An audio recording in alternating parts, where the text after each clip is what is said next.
नहमदुहु व नसल्ली अला रसूलिल करीम अल्लाहुम्मा सल्ली अला सय्यिदिना मौलाना मुहम्मद। সম্মানিত দর্শক শ্রোতা ভাই বোনেরা, আসসালামু আলাইকুম ওয়া রাহমাতুল্লাহ। আমি আজকে আপনাদের সামনে পবিত্র শাবান মাসের কি আমল হবে এই বিষয়ে প্রশ্নোত্তর নিয়ে উপস্থিত হয়েছি। যে যেখান থেকে দেখছেন সবাইকে স্বাগতম, মোবারকবাদ জানিয়ে শুরু করছি পবিত্র শাবান মাসের আমল সম্পর্কে। পবিত্র শাবান মাসে কোরআন হাদিসের আলোকে ৬টি আমল আমরা যদি করি তাহলে আমাদের অতীতের গুনাহ মাফ হবে এবং মিজানের পাল্লা ভারী হবে। আমল আমাদের সুন্দর হবে। প্রথমেই ৬টি আমল যেটি এগুলো অন্য মাসেও করা যায়, কিন্তু এই মাসে করলে ৭০ গুণ বৃদ্ধি হবে। ১ নম্বর হচ্ছে রাসূল করিম সাল্লাল্লাহু আলাইহি সাল্লামের জবান থেকে যে দোয়াটি করেছেন এই মাস রজব মাসের, সেটি আমরা নিয়মিত মুখে উচ্চারণ করব এবং অন্তরে তা কামনা করব। আল্লাহুম্মা বারিক লানা ফি রজব ওয়া শাবান ওয়া বাল্লিগনা রমাদান। আল্লাহুম্মা বারিক লানা ফি রজব ওয়া শাবান ওয়া বাল্লিগনা রমাদান। এই দোয়াটি আমরা করব নিয়মিত। ২ নম্বর হচ্ছে সিয়াম, রোজা রাখা, নফল রোজা রাখা। এই নফল রোজা রাসূল করিম সাল্লাল্লাহু আলাইহি সাল্লাম এই মাসে বেশি রাখতেন, সারা মাসেই নফল রোজা রাখতেন। বিশেষ করে এই শাবান মাসের ১৫তম রাত্রি এবং দিনে আমল আছে, সেটা আমি দালিলিক আলোচনা পরে করব ইনশাল্লাহ। পায়েস টিউন চ্যানেলে আলোচনা হবে। আজকে শুধু যে ইবাদতগুলি আমরা করব সেই ইবাদতগুলি কথা বলছি। ৩ নম্বর হচ্ছে সালাত। এই সালাত হচ্ছে নফল সালাত। রাতে, বিশেষ করে রাত্রে সালাত পড়া। দিনের বেলা আমরা কর্মব্যস্ত থাকি, দিনের বেলা রোজা, রাত্রিবেলা আমরা নফল সালাত আদায় করব, বেশি বেশি করে চেষ্টা করব। ৪ নম্বর হচ্ছে দুরুদ সালাম পড়ব। এই দরুদ সালাম এই মাসে পড়লে বিশেষ একটি মর্যাদা রয়েছে, সেটা আমি আলোচনা করব ইনশাল্লাহ। ৫ নম্বর হচ্ছে জিকির। এই জিকির প্রধানত জিকির হচ্ছে মহাগ্রন্থ আল কোরআনুল কারীম তেলাওয়াত।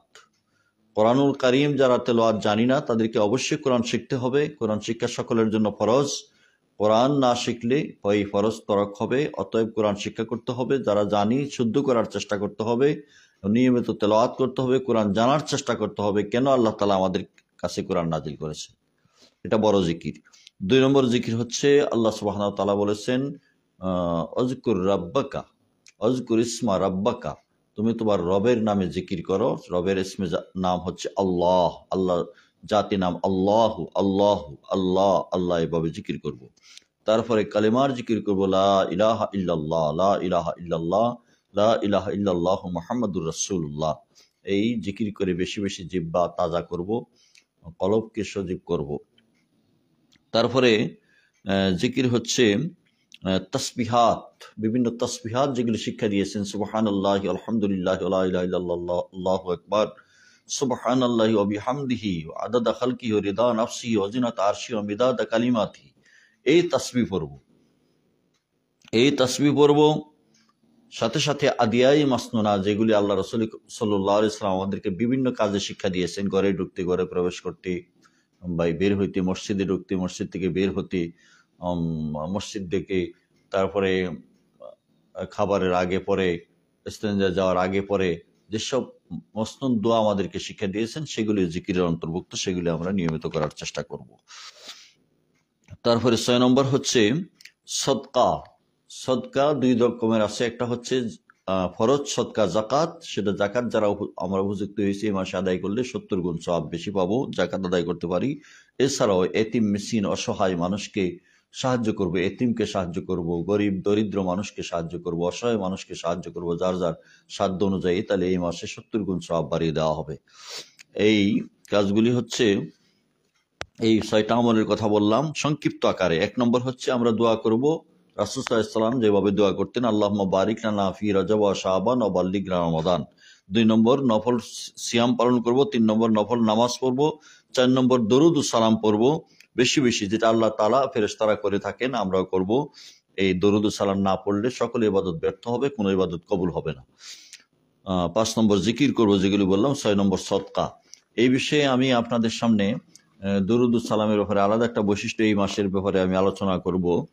যিনি 1800 বছর আগে যে কিতাবটা লিখেছেন দুররাতুন নাসিন, উসমান ইবনে হাসান ইবনে আহমদ শাকির আল খাবাবি রাহিমাহুল্লাহ, তিনি যে কিতাবটা লিখেছেন সেখানে তিনি একটা হাদিস এনেছেন আনাস রাদিয়াল্লাহু আনহু থেকে বর্ণিত, যে আনাস ইবনে মালিক রাদিয়াল্লাহু আনহু থেকে বর্ণিত, তিনি বলেন নবী সাল্লাল্লাহু আলাইহি সাল্লাম বলেছেন আল্লাহ তাআলা আরশের নিচে নূরের সমুদ্র সৃষ্টি করেছেন, নূরের সমুদ্র সৃষ্টি করে অতঃপর একজন ফেরেশতা সৃষ্টি করেছেন, যার একটি পূর্বে অপরটি পশ্চিমে, তার মাথা আরশের নিচে, অর্থাৎ পদযুগল পূর্বে পশ্চিমে, মাথা আরশের নিচে, পদযুগল সপ্তম জমিনের নিচে, পাখা হইল পূর্ব পশ্চিমে।